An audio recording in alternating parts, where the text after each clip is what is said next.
नमस्कार दोस्तों, स्वागत है आपका वृत्तांत में। आज हम चर्चा करेंगे एक मुद्दे के बारे में। आप सबको पता है 2008 का जब मुंबई ब्लास्ट हुआ था, तो मुंबई ब्लास्ट में हुआ क्या था, आपको याद है? नहीं याद है? चलिए मैं आपको याद दिलाता हूँ। मुंबई ब्लास्ट में हुआ ये था कि जो अटैकर थे, जो दो लोग पकड़े गए। अगर उन दोनों का अगर देखेंगे, कसाब है या उसके साथ जो लड़का पकड़ा गया था, उसके हाथ में कलावा बंधा हुआ था। उसके बाद क्या हुआ, उसी पीरियड में और थोड़ा सा उसके पहले के पीरियड में हो क्या रहा था, मालेगांव बॉम्ब ब्लास्ट हुआ। मालेगांव बॉम्ब ब्लास्ट में कुछ हिंदू जो संत होते हैं उनको पकड़ा गया। हमारे एक आर्मी के मेजर थे, उनको पकड़ा गया। और एक तरह से एक कहानी गढ़ने की कोशिश की गई।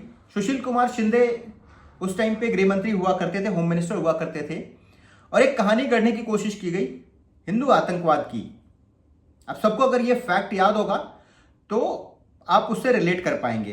कुछ उसी की तरह की चीजें अभी भी चल रही हैं, कोशिश हो रही हैं। क्योंकि जब जब आपको पता होगा कि थोड़ी सी कांग्रेस एक अच्छे सिचुएशन में आती है, तो इस तरह के मुद्दे आते हैं, इस तरह की चीजें आती हैं। एंड ऐसा लगता है कि एक तरह से कॉन्स्पिरेसी के हिसाब से कुछ चीजें की जा रही हैं, एक पर्टिकुलर कम्युनिटी को, खासकर जो हिंदू कम्युनिटी है, उसको बदनाम करने की। उस टाइम पे जब कर्नल पुरोहित को पकड़ा गया, साध्वी प्रज्ञा को पकड़ा गया, एसआईटी ने उनको पकड़ा, उनको आप सबको पता होगा कि उन्होंने बयान दिए कि उनको कहा गया कि आप आरएसएस के बड़े नेताओं को, विश्व हिंदू परिषद के बड़े नेताओं को, योगी आदित्यनाथ को इसमें नाम लीजिए, उनके बारे में बयान दीजिए, उनके बारे में बताइए कि वो कहाँ कहाँ इन्वॉल्व थे। जबकि वो जो नाम उन लोगों ने लिए नहीं, इसलिए उनको बहुत सारा प्रताड़ित किया गया, उनको परेशान किया गया। ये साध्वी प्रज्ञा का इंटरव्यू आपने सुना, और कर्नल पुरोहित का तो आपने सुना ही सुना है।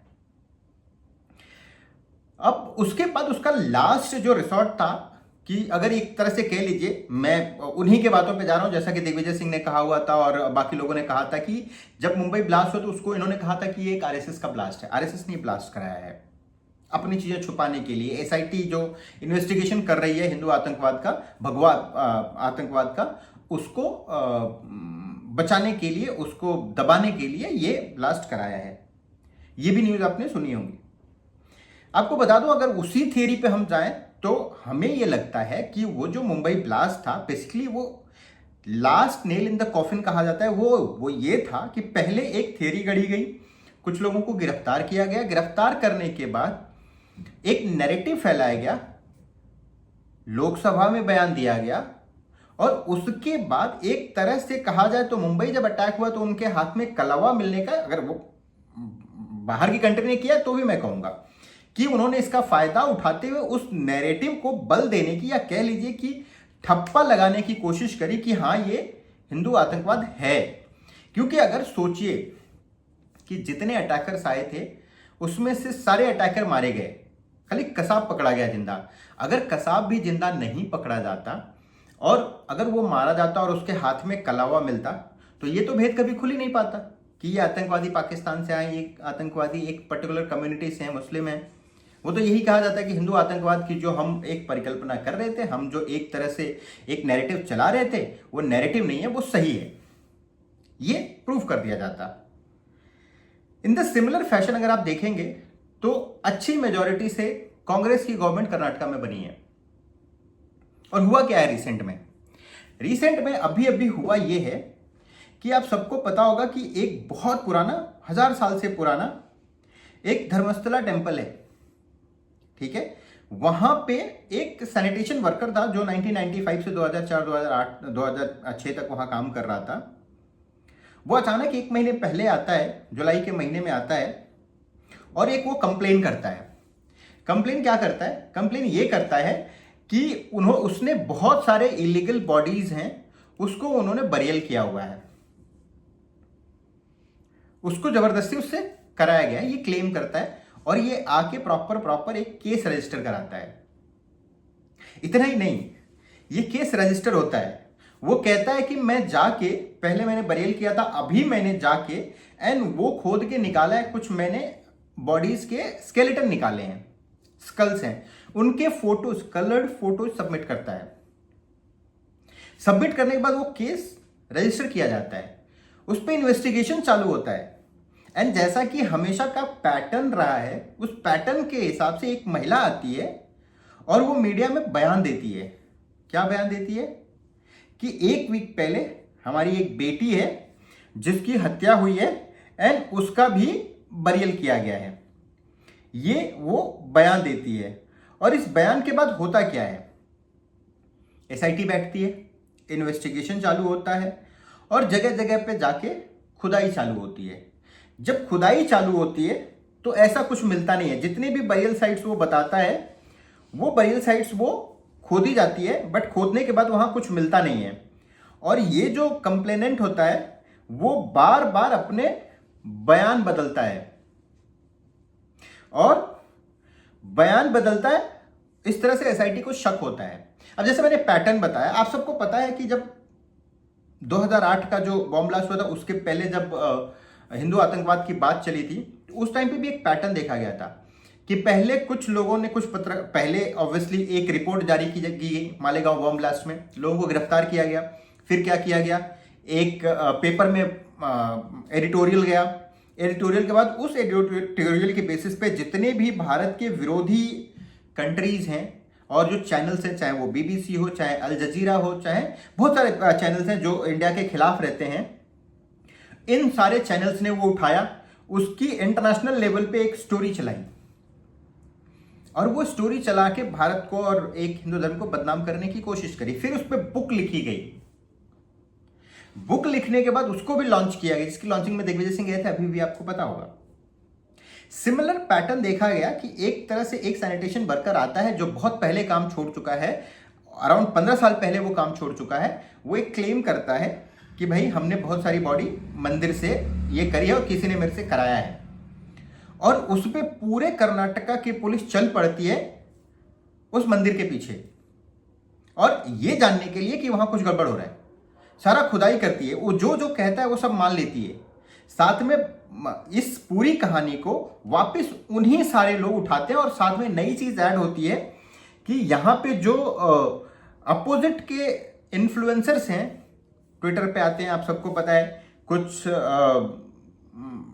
ऐसे फैक्ट चेकर हैं जो फैक्ट चेकर तो है नहीं, क्या करते हैं आपको पता है, वो चीज़ों को ट्विस्ट करते हैं। चाहे जो अभी अनुपुर शर्मा के केस में हुआ था, बहुत सारे ऐसे केसेस में होता रहा है। सिमिलरली वो लोग भी आते हैं, वो इन्फ्लुएंसर्स, वो आर्टिकल्स लिखते हैं, ट्विटर पे लिखते हैं, फेसबुक पे लिखते हैं, सारे सोशल मीडिया पे इसको स्प्रेड करते हैं और बताने की क्या करते हैं, कोशिश क्या करते हैं कि एक धर्मस्थल के बाजू में गलत काम होता है और लोगों को ले जाके बरियल किया जाता है और किसी को बताया नहीं जाता है। मतलब फिर से वापस वही पैटर्न, वही सारी चीजें, फिर से वापस एक पर्टिकुलर कम्युनिटी को, एक पर्टिकुलर रिलीजन को, एक पर्टिकुलर फेथ को बदनाम करने की कोशिश चालू हो जाती है। मैं नाम कोट करने के लिए बता दूं क्योंकि नाम पब्लिक में है।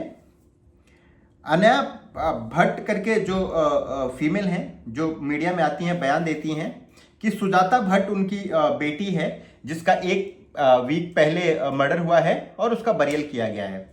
बाद में जब से क्या होता है कि बयान देती हैं वापस, जब एसआईटी खुलासा करती है कि मुझे तो कहा गया था ऐसा कहने के लिए। कौन है वो? किसने ऐसा कहा था? ये जांच का विषय है।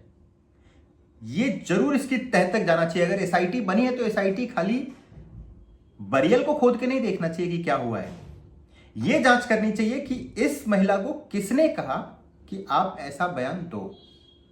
ये जानना बहुत जरूरी है। अगर ये नहीं जानेंगे तो इस तह तक नहीं पहुंचेगी कि ये कॉन्स्पिरेसी के पीछे कौन है, कौन बदनाम करना चाहता है।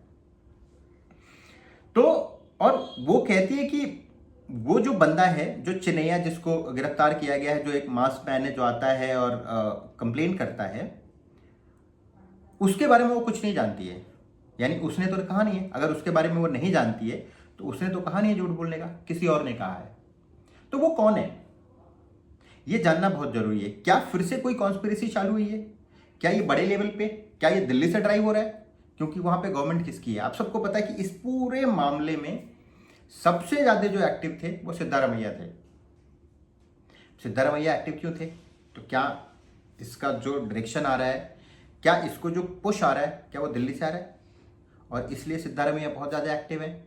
ये देखने वाली बात है, एक्चुअली जांच का विषय है।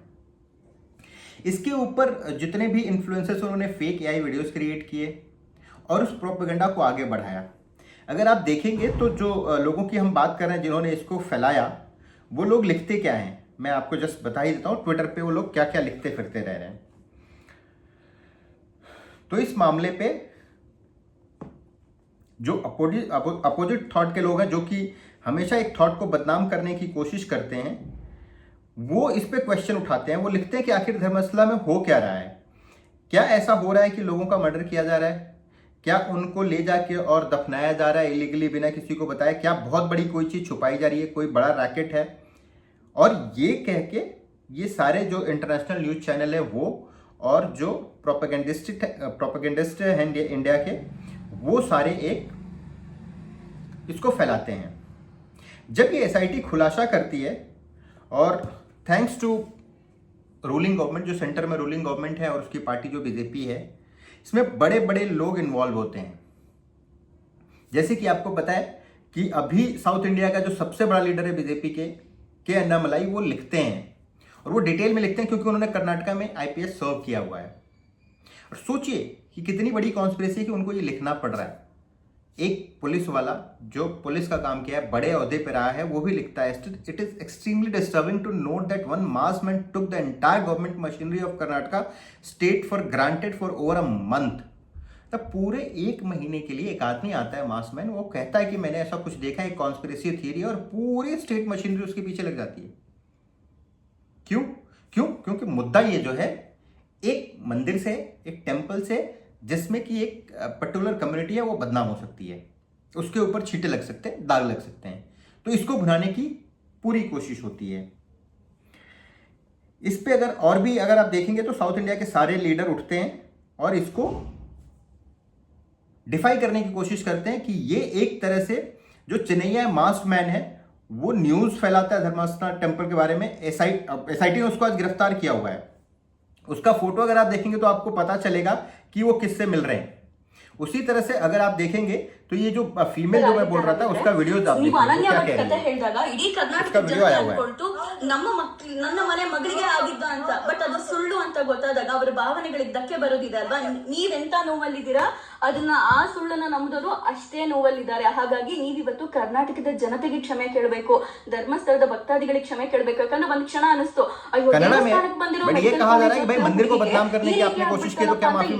ಅನುಕಂಪ ತೋರಿಸ್ಬಿಡ್ತಲ್ಲಮ್ಮ. ಹೌದು, ನಾನು ಅದಕ್ಕೋಸ್ಕರ ನಾನು ಸಮಗ್ರ ಜನತೆಗೆ, ದೇಶದ ಜನತೆಗೆ, ಕರ್ನಾಟಕ ಜನತೆಗೆ ನಾನು ನನ್ನಿಂದ ತಪ್ಪಾಗಿದೆ, नन्निंदा क्षमे ये हाथ जोड़ के माफी मांग रही है, बट जो प्रोपेगेंडा था वो तो चलना है तो चल गया, तो जनता के पास पहुंच गया। इसके बारे में कौन बात करेगा?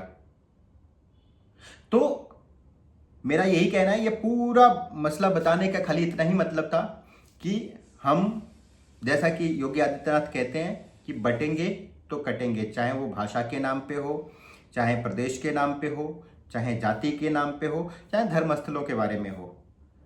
तो सजेशन ये है कि आप सब लोग, जो एक कम्युनिटी है जिसको पूरी दुनिया बदनाम करने की कोशिश कर रही है, सब लोग मिलके रहिए। ऐसे बहुत सारे अटैक होंगे और इनको हमें हमेशा काटना होगा, इसके साथ चलना होगा और इसका प्रतिरोध करना होगा, जिस तरह से इस केस में हुआ है और एक तरह से सच उजागर हुआ है। नहीं तो बदनामी का दाग ये लगता है इस कम्युनिटी के ऊपर। आप क्या सोचते हैं इस बारे में? और अगर आपके पास कोई डिटेल हो तो आप कमेंट करके बताइए। अगर ये डिटेल अच्छी लगी हो तो आप शेयर कीजिए अपने दोस्तों के साथ, लाइक कीजिए, सब्सक्राइब कीजिए। आज के लिए इतना ही, धन्यवाद।